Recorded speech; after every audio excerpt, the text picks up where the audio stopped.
deuxième partie sur le 17e chapitre de l'année, oxydoréduction en chimie organique. Donc là, on va tout d'abord faire quelques rappels sur les différentes familles qui contiennent notamment des fonctions oxygénées en chimie organique. Donc la première des familles, c'est la famille des alcools. Donc ce qui caractérise les alcools, c'est l'existence du groupe caractéristique hydroxyle OH.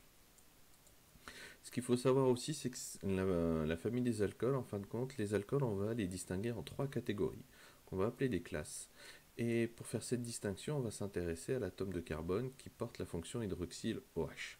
Donc si cet atome de carbone, donc un atome de carbone doit faire 4 liaisons, il y a une liaison qui est faite qui permet de le rattacher pour le groupe OH et il lui reste 3 liaisons.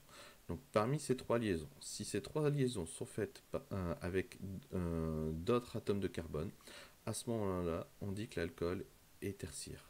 Et on note ça avec le chiffre romain 3. Si parmi les groupes R1, R2 et R3, parmi ces 3 groupes, il y a 2 atomes de carbone, à ce moment-là, l'alcool est dit secondaire et on va le noter avec le chiffre 2 romain.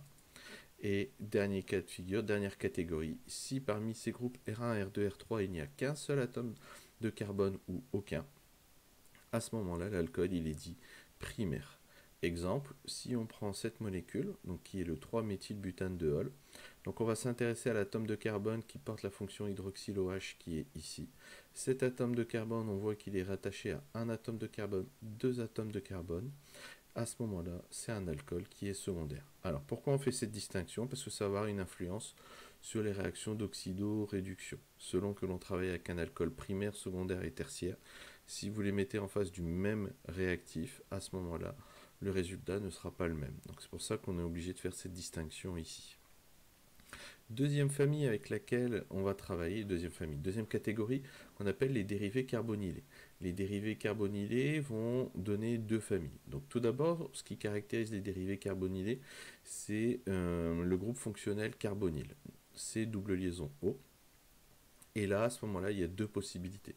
Si ce groupe fonctionnel carbonyle se trouve en bout de chaîne, à ce moment-là, on va avoir la famille des aldéhydes.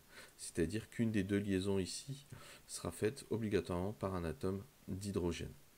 Dans le cas contraire, si les deux liaisons qui sont ici sont faites avec des atomes de carbone, à ce moment-là, on va avoir la famille des cétones. Exemple, comme aldéhyde, le 2-méthylbutanal, on voit ici que la double liaison carbone-oxygène, donc le groupe carbonyle ici, il est en bout de chaîne. Donc, une des deux liaisons faites par cet atome de carbone est réalisée avec un atome d'hydrogène. Par contre, pour l'acétone, on voit que le groupe carbonyle est ici, et on voit que l'atome de carbone ici est rattaché à un atome de carbone, deux atomes de carbone.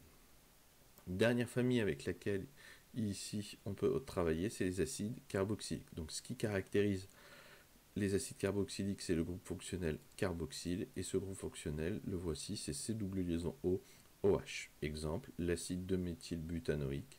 Ici, on a la fonction carboxyle qui sera toujours en fin de chaîne, étant donné qu'il n'y a qu'une seule liaison possible ici pour cet atome de carbone, donc forcément il sera en bout de chaîne, et ici on a le reste de la molécule.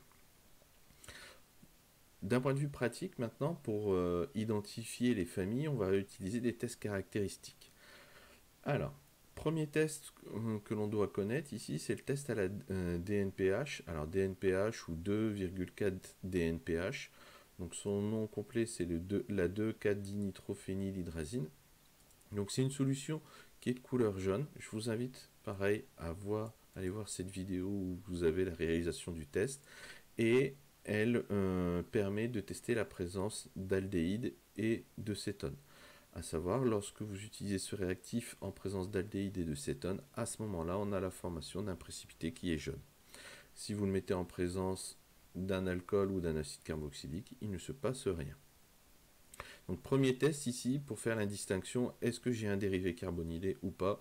Le test à la DNPH. Maintenant, pour pouvoir faire la distinction entre aldéhyde et cétone, on va utiliser le test à la liqueur de Fehling. Donc la liqueur de Fehling, c'est une solution qui est de couleur bleu nuit, et elle a la particularité, lorsque vous la chauffez, lorsqu'on travaille à chaud et qu'on la met en contact en présence d'un aldéhyde, à ce moment-là, on va avoir la formation d'un précipité rouge brique. Donc là, pareil, je vous invite à aller voir cette vidéo pour visualiser justement ce test.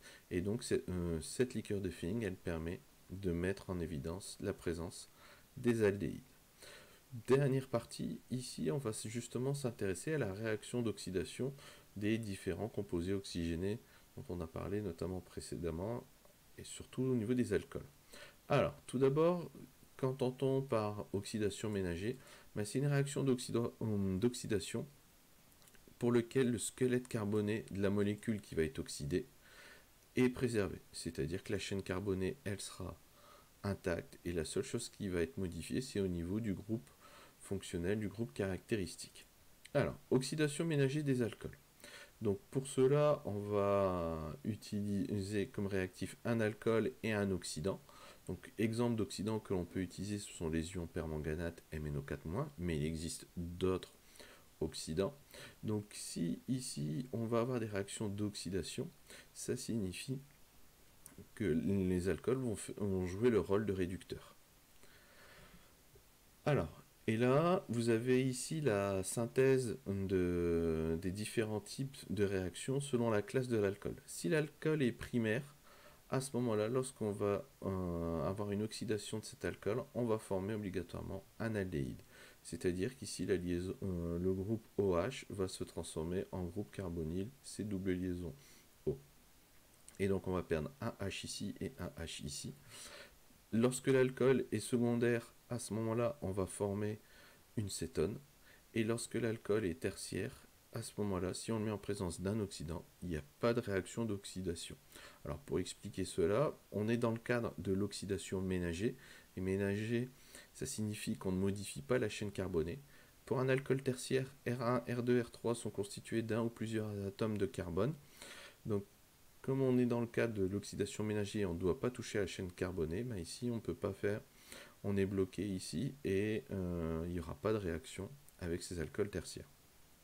Un exemple, si on prend l'acide lactique. Donc l'acide lactique ici, il a bien une fonction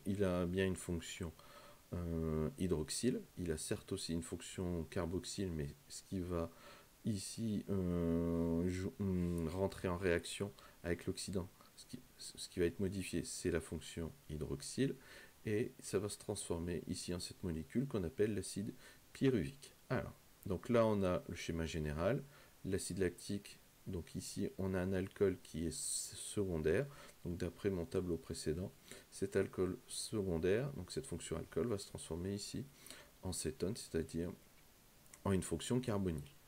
Alors, on va développer ça au moyen des demi-équations et des couples oxydant-réducteurs. Donc ça sera toujours fourni.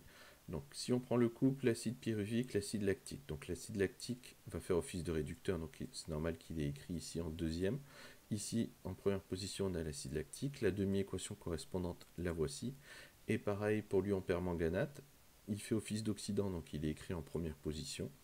Il va former l'ion manganèse et la demi-équation associée, la voici.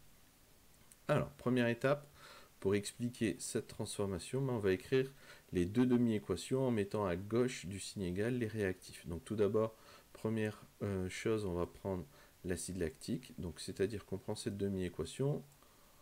L'acide lactique se trouve ici à droite, donc on prend cette demi-équation, puis on va l'écrire dans le sens inverse. Donc on va avoir l'acide lactique qui va donner l'acide pyruvique plus 2 électrons plus 2H+. Et pour la deuxième demi-équation, on a, elle est écrite dans le bon sens, étant donné qu'on a MnO4-, qui est notre oxydant et notre réactif, qui est bien à gauche du signe égal. Ensuite, on regarde le nombre d'électrons échangés au cours de dans ces deux demi-équations. Dans la première, j'en ai 2. Dans la deuxième, j'en ai 5. Donc il n'y a pas le même nombre d'électrons échangés, donc il va falloir ajuster ces demi-équations. Il n'existe pas de multiple commun entre 2 et 5, donc de multiple commun entier. Donc à ce moment-là, on va prendre la première demi-équation, on va la multiplier par 5, comme ça on aura 10 électrons échangés. Et pour la deuxième, on va la prendre et on va multiplier par 2. Donc ça signifie que la première réaction, lorsqu'elle va se réaliser 5 fois, ça va permettre à ce que la deuxième réaction se réalise 2 fois. Donc en multipliant ici ces deux demi-équations, on va obtenir 5 fois la première, donc ça va nous donner ceci, 2 fois la deuxième, ça va nous obtenir ceci. Maintenant, le nombre d'électrons échangés est le même, 10 électrons d'un côté, 10 électrons de l'autre, et là on peut en faire la somme. Donc si on fait la somme, on obtient ceci. On va regarder, il y a certaines choses que l'on va pouvoir simplifier. Tout d'abord, on va simplifier les électrons. J'ai 10 électrons du côté des réactifs, 10 électrons du côté des produits. Donc je les élimine et ça va nous donner ceci. Et si on est attentif, ici, on voit qu'à gauche, du côté des réactifs, on a 16H+, et à droite, on va former 10H+. Donc là, pareil, on va pouvoir simplifier et dire tout simplement qu'on a 6H+, du côté des réactifs. Et donc l'équation finale de cette transformation, de cette oxydation, va être celle-ci. Dernière chose, l'oxydation ménagée des aldéhydes et des cétones. Lorsque l'on a un aldéhyde et qu'on le met face à un oxydant, on va avoir la formation d'un acide carboxylique. Et pareil, et deuxième cas de figure, pour les cétones, lorsqu'on va les mettre face à un oxydant, là on n'aura pas de réaction d'oxydation. Et ça clôture la vidéo.